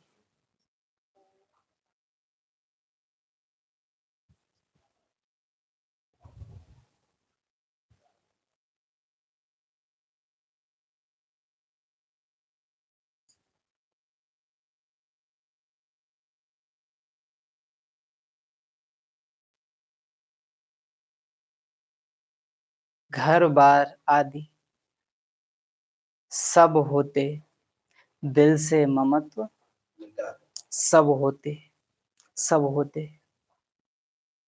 होते हुए लास्ट में तो होगा ही नहीं, तो मिटाया ना मिटाया एक बराबर। अब तो मैं ही मिटा रहा हूँ बच्चे, तुम क्या, लेकिन अभी जब है तब। आप मोए मर गई दुनिया, तुम जानते हो ये सब खत्म हो जाएंगे। आज एक ही चीज है मुरली में, ये सब पहले से ही मरे हुए हैं पार्थ, बाण चलाओ। बार बार बाबा रिपीट कर रहे हैं, मरे हुए हैं, मरे हुए हैं, मरे हुए हैं।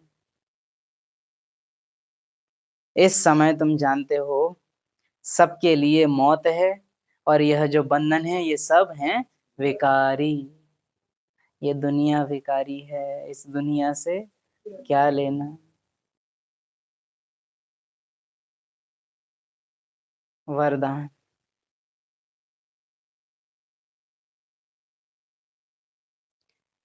सहयोग द्वारा स्वयं को सहज योगी बनाने वाले निरंतर योगी भव। संगम युग पर बाप का सहयोगी बन जाना, यही सहज योगी बनने की विधि है। जिनका हर संकल्प शब्द और कर्म बाप की व अपने राज्य की स्थापना के कर्तव्य में सहयोगी रहने का है, उनको ज्ञानी योगी तू आत्मा निरंतर सच्चा सेवाधारी कहा जाता है। मन से नहीं तो तन से, तन से नहीं तो धन से, धन से भी नहीं तो जिसमें सच्चा सहयोगी बन सकते हो उसमें सहयोगी बनो, तो यह भी योग है। कुछ करना है बाबा की खातिर, बस बाबा कह रहा है यही योग है। करने की इच्छा, मेरी खातिर कुछ कर गुजरना, यही योग है।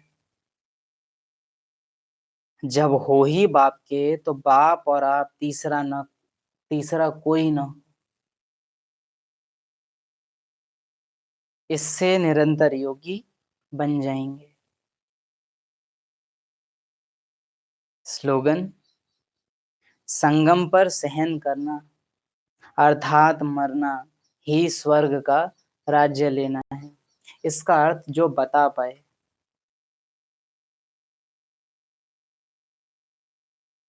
तो बदले में क्या देंगे, ऑलरेडी इतनी वंडरफुल क्लास है।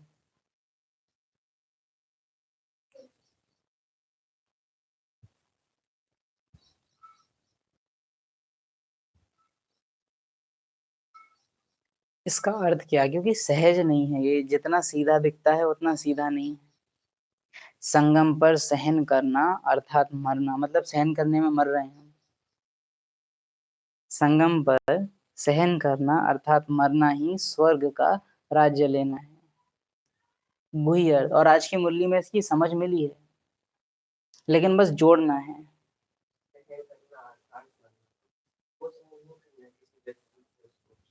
ड्रामा को सहन करना, अभी ड्रामा का इंसान तो ड्रामा जब पहचान थोड़ी कई पहचाने वो मोड़ नहीं सकती, पहचान टूटेगी।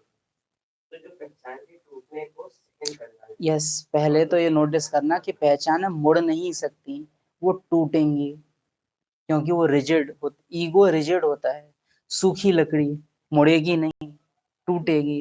ज्ञान में क्वालिटी होती है मोल्ड होने की, अज्ञान मोल्ड नहीं हो सकता, रिजिड होता है बहुत। तो जब पहचाने टूटेंगी तो कहीं ना कहीं, क्योंकि मेरा उनसे मैं लेना तो कुछ फीलिंग आएगी, और उस फीलिंग को सहन करना मतलब क्या कि सहन करना होता है कि वो आ रहा है पर उसके इफेक्ट में नहीं आ जाना। जैसे मान लो किसी ने उठाया और वो गिर गया तो वो सहन नहीं कर पाए, तो उस जो भी फीलिंग आ रही है उसको सहन करना मतलब अंदर नहीं रहना, उस फीलिंग को बाहर के बाहर ही हटा देना, मैं मेरा पर नहीं। और फिर मरना क्या कि उन पहचानों में से अपनी फीलिंग निकाल दो, उन पहचानों से मत। सभी पहचान मिटाना, राइट। जब ड्रामा अटैक करे, और जाहिर सी बात है किसी के द्वारा करवाएगा, कोई ना कोई निमित्त बनेगा, अज्ञानी भी बनेंगे, और जब अज्ञानियों के बस की नहीं होगी तो ज्ञानी बनेंगे। तो मैं तिलमिला ना जाऊं, मैं बड़े प्यार से, ये भी नहीं अरे सह लो, अगर सहने में सहना लग रहा है तो सहा नहीं है। कल्याण दिखाई दे ड्रामा का, इसमें ही मेरा कल्याण है, और ये जो अंदर बुरा लग रहा है मुझे, मुझे फीलिंग आ रही है, ये मैं नहीं, ये रावण तड़प रहा है। न भागूं न लड़ूं, उस घटना को घटने दूं, ये है सहन करना अर्थात मरना ही स्वर्ग। स्वर्ग माना जीवन मुक्ति, जीवन मुक्ति की जगह माना ऐसा स्थान जहां कोई भी आत्मा ने कोई बंधन नहीं बनाया हुआ है। क्यों नहीं है वहां बंधन? क्योंकि संगम में सारे बंधन टूट गए। तो मेरी आदतों पर जो सालों से बनी हुई हैं, मेरे संस्कारों पर जो सालों से चला आ रहा है, मेरा कंफर्ट जोन जो सालों से बना हुआ है, सेंटर आने से, मधुबन आने से, बाबा का बनने से वो टूटता है। जब वो टूटे तो मैं उसको टूटने दूं, और बड़े प्यार से, ये नहीं कह लो बड़े हो कह लो, होता है ना कई बार, एक ऐसे ही कह, आप बड़े हो आप तो कह ही सकते हो, चलो हम सह ले रहे हैं। अभी कुछ दिन पहले भी, एक दो दिन पहले था ना वो, कि जहां समाने की, समझने की शक्ति यूज करनी है वहां सहन शक्ति यूज कर रहे हैं। जैसे मुझे टोका गया किसी चीज के लिए, वहां मेरे में कमी है, ठीक है, कि मैं गरम तवा बार बार पत्थर पे रख, किचन में पत्थर लगा हुआ है, तवा गरम होता है, मैं पत्थर पे रख देता हूँ, अब इतनी गर्मी पत्थर को चटका सकती है, मुझे कोई टोकता है, तो अब मैं ये समझ नहीं रहा हूँ कि मुझे ये टोक क्यों रहे हैं, क्योंकि नुकसान, ये मुझे टोक क्यों रहे हैं, अच्छा चलो ये बड़े हैं, मैं इनसे कुछ ना कहूँ। अब मैंने क्या किया यहाँ, समझा नहीं, ये सहन करना सहन नहीं कर रहा है, ये ज्वालामुखी तैयार हो रहा है, और ये एक दिन फट के उस संबंध को तबाह कर देगा। संबंध टूटते हैं, जहां समझा नहीं गया और सहन किया गया वहां संबंध टूटेगा, भूकंप आएगा उसमें, क्योंकि प्रेशर इकट्ठा हो रहा है। समझ, समझ क्या करती है, सीटी का काम करती है, प्रेशर निकल जाता है, क्योंकि समझ गए तो घर्षण नहीं हुआ, गर्मी नहीं बनी। संगम पर सहन करना, सहन हमेशा सही समझ से होता है। दो चीजें हैं समझ का आधार, एक तो प्यार बेनतहा हो, कि ड्रामा पर निश्चय या तो उस आत्मा पर निश्चय, कि आत्मा पे नहीं भी है तो ड्रामा करा रहा है, तो कुछ ना कुछ राज इसमें होगा, या तो उस आत्मा पर निश्चय कि ये टोक रहे हैं तो कुछ सही ही होगा, तब सहन करना राइट होता है, या तो फिर मुझ में ज्ञान की समझ एक्यूरेट हो, ड्रामा लगाने की जरूरत ना पड़े, मुझे तुरंत समझ में आ जाए कि इस पहचान की वजह से ड्रामा ये करवा रहा है, तो भी सहन करना राइट होता है। गलत समझ है, निश्चय नहीं है, या निश्चय हिला हुआ है, या ड्रामा भूला हुआ है, तो ज्वालामुखी तैयार होता है, फिर हम अंदर अंदर दबा लेते हैं भावनाओं को। और याद रखिएगा, अगर आपको किसी भी परिस्थिति में लगता है, बाबा ने एक मुरली में बोला हुआ है, मेरे साथ अन्याय होता है, मेरे साथ नाइंसाफी हुई है, ये भावना रखने वाली आत्मा एक न एक दिन ज्ञान छोड़ के चली जाएगी। ऐसी भावना ज्ञान में नहीं रखना कि मेरे साथ गलत होता है। अव्यक्त महावाक्य है। ड्रामा में किसी भी आत्मा के साथ कभी भी अन्याय, ड्रामा कैसा है? कल्याणकारी है, वफादार है हर एक आत्मा के लिए, कल्याणकारी है। मुझे भले किसी सीन में मेरा नुकसान दिख रहा हो और किसी और का फायदा दिख रहा हो, तो भी क्या याद करो?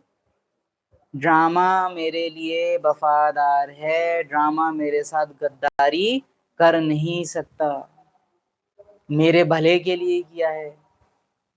तो संगम पर सहन करना अर्थात मरना, अर्थात स्वर्ग की बादशाही लेना। पहचाने जब टूटे तो बड़े प्यार से, समझदारी से उन्हें टूटने दो। कई बार अगर मुझे अंदर फीलिंग भी आ रही है ना, तो सामने से कह दो, हमको फीलिंग आ रही है, शायद हम कुछ गलत भी बोल दें, पर प्लीज मानना मत, क्योंकि हमको अभी थोड़ा प्रॉब्लम हो रही है, लेकिन हमें पता है कि आप जो बोल रहे हो वो राइट है। समझा? समझदारी होती है। ओम शांति। जैसे छोटे बच्चे को कोई ऐसी चीज दी जाए जो उसे अच्छी लगती हो परंतु नुकसान करे। हाँ, अव्यक्त इशारे अभी बाकी हैं। समय प्रमाण रहे हुए जो भी मन के संबंध, आज पूरी मुरली ही उस हिसाब से चल रही है। समय प्रमाण रहे हुए जो भी मन के संबंध संपर्क के हिसाब किताब हैं, उसे ज्वाला स्वरूप याद में मेरा कुछ नहीं, मैं आत्मा यहाँ की हुई नहीं, एकदम उपराम अपने को कर लेना, हर चीज से अपने को न्यारा बना लेना, ज्वाला स्वरूप याद। लगन है इसमें, बाप दादा भी पास करते हैं, लेकिन अभी लगन को अग्नि रूप में लाओ। विश्व में जो चारों ओर भ्रष्टाचार अत्याचार की अग्नि जल रही है, वह आप बच्चों की योग अग्नि से, ज्वाला रूप याद से समाप्त हो जाएगी। देखिए, बाबा से ये कहते रहना, बाबा तैयार हो तो रहे हैं, प्यार है तो सही, लेकिन लौकिक का एग्जाम्पल ले लो, तवा गैस पे रख दो, लेकिन जब तक वो इनफ गर्म नहीं हो जाता, हाथ ऊपर ला ला के बार बार देखते हो ना कि गर्म हुआ कि नहीं हुआ, हुआ कि नहीं हुआ। तवा गर्म हो गया है, लेकिन उतना गर्म ना हो जितने पे रोटी सिकेगी, तो क्या रोटी डालोगे? और डाल दो तो क्या होता है? कच्ची रह जाएगी।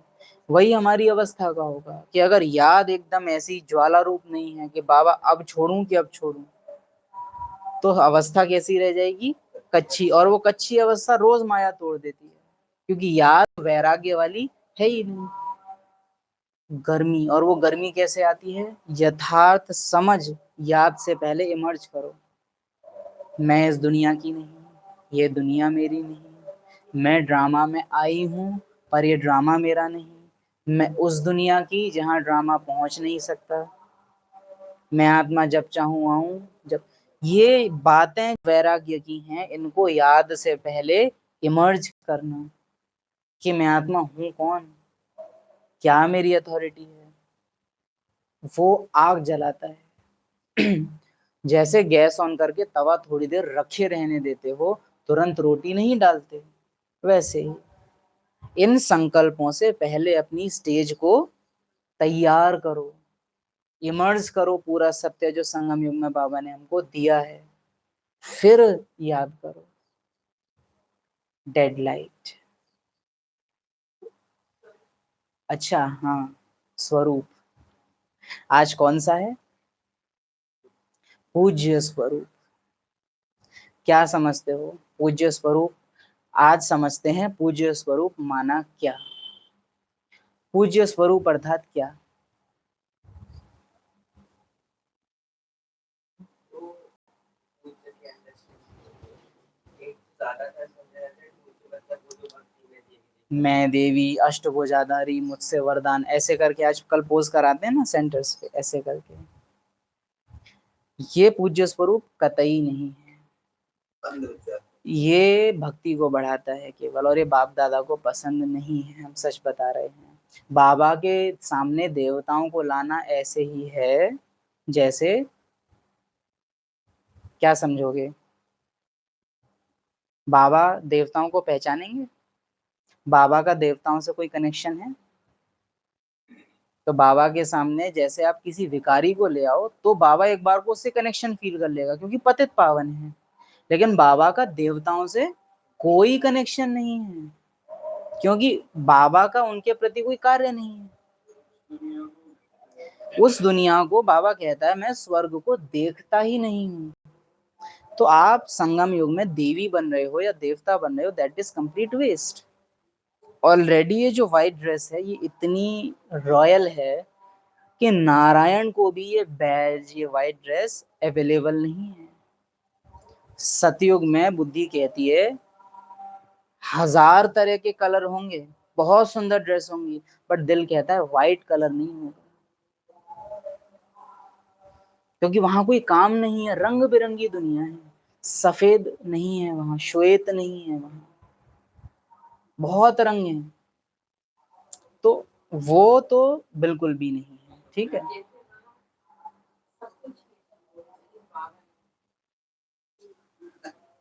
वहां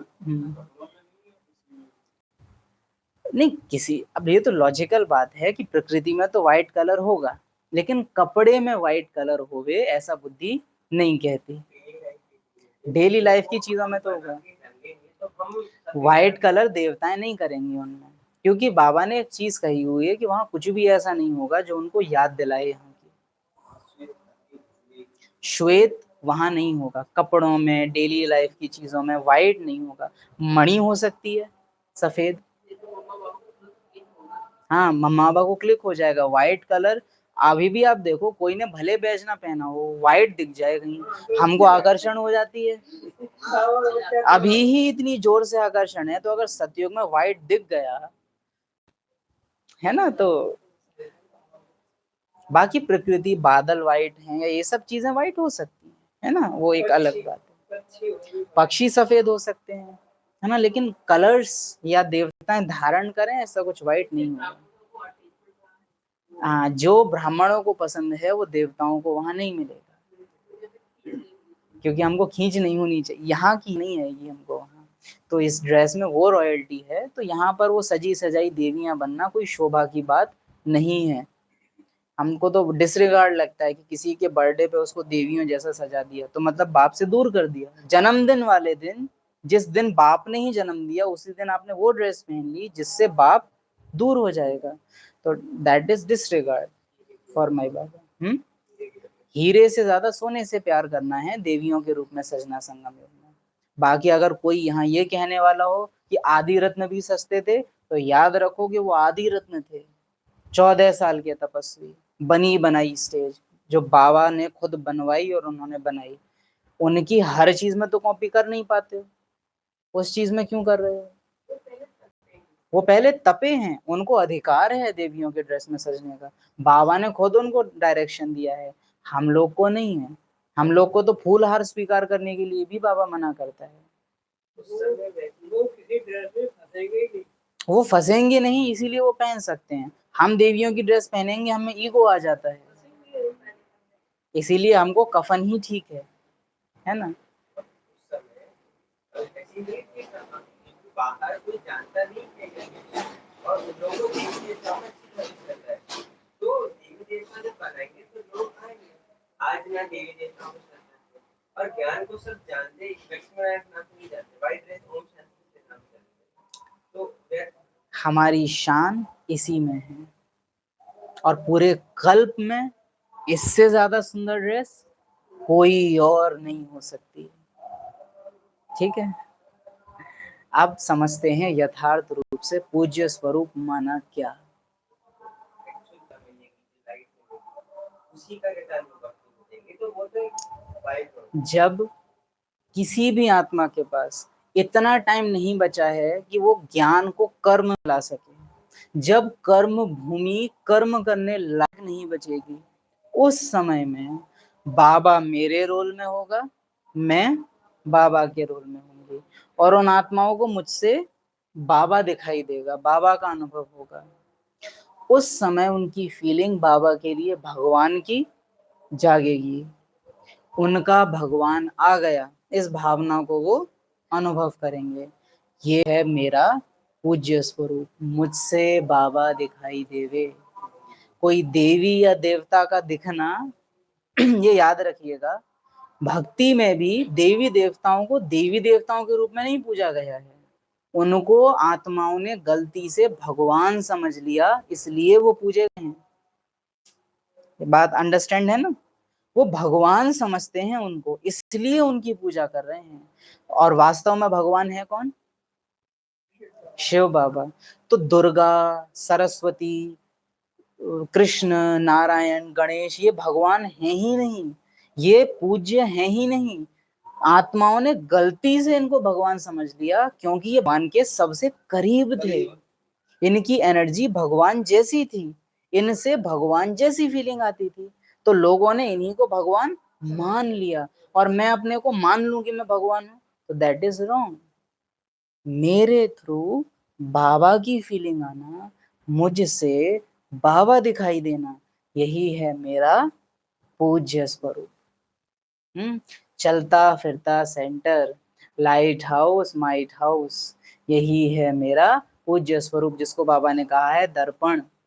चलता फिरता दर्पण, जिस दर्पण में देखो तो खुद नहीं दिखाई देते, खुदा दिखाई देता है ना।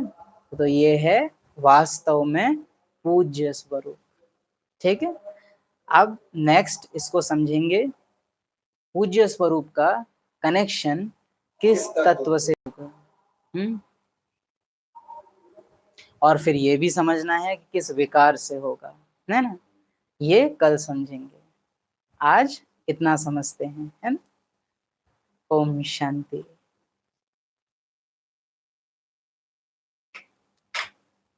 वाइट का अर्थ नो पहचान। यस, वाइट मीन्स नो पहचान। सफेद, सफेद से सारे रंग निकलते हैं, सफेद कोई रंग नहीं है, वास्तव में सफेद रंगों का जन्मदाता है।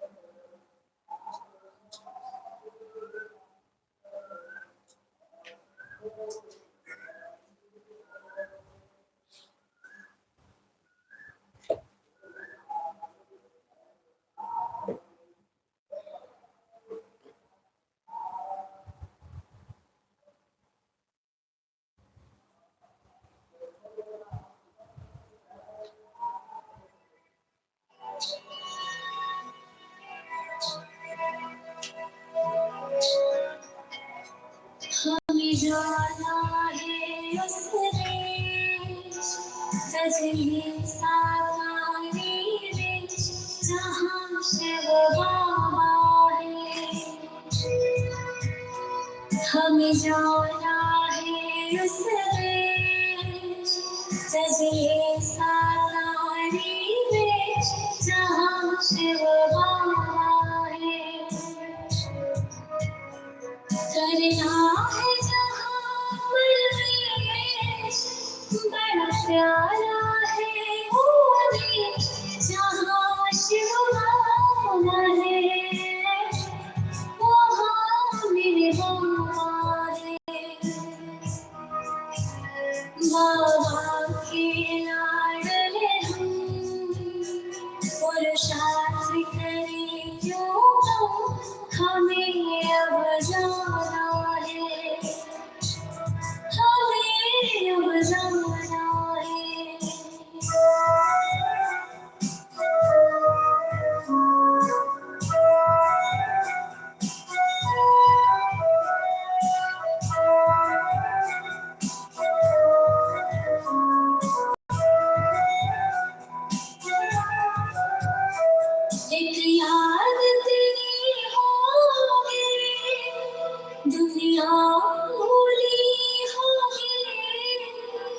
जाते जाते बाबा बस खींचते रहोगे, हर वक्त यही है भ्रम, बन जाऊं वापस यही मुझे लगे।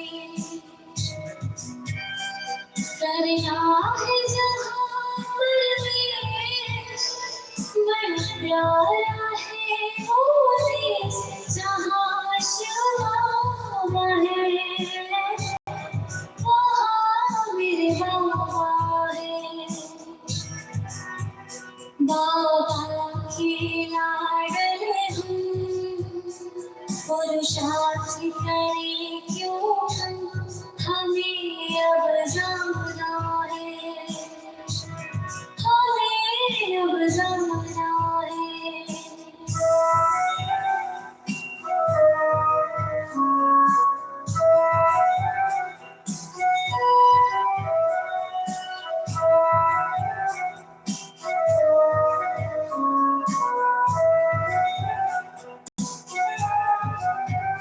माया की परछाई इस जगत में है छाई, हर आत्मा प्यारी बन गई है दुखियारी, लेकर निराकारी अब चलना अपने देश, जहाँ प्रभु वास करे। करना है जहाँ परवेश, बड़ा प्यारा है वो देश, जहाँ शिवा है वहाँ मेरे बाबा है। बाबा के लाडले हम, पुरुषार्थ करें क्यों हम, हमें अब जाना है, हमें अब जाना है, हमें अब जाना है।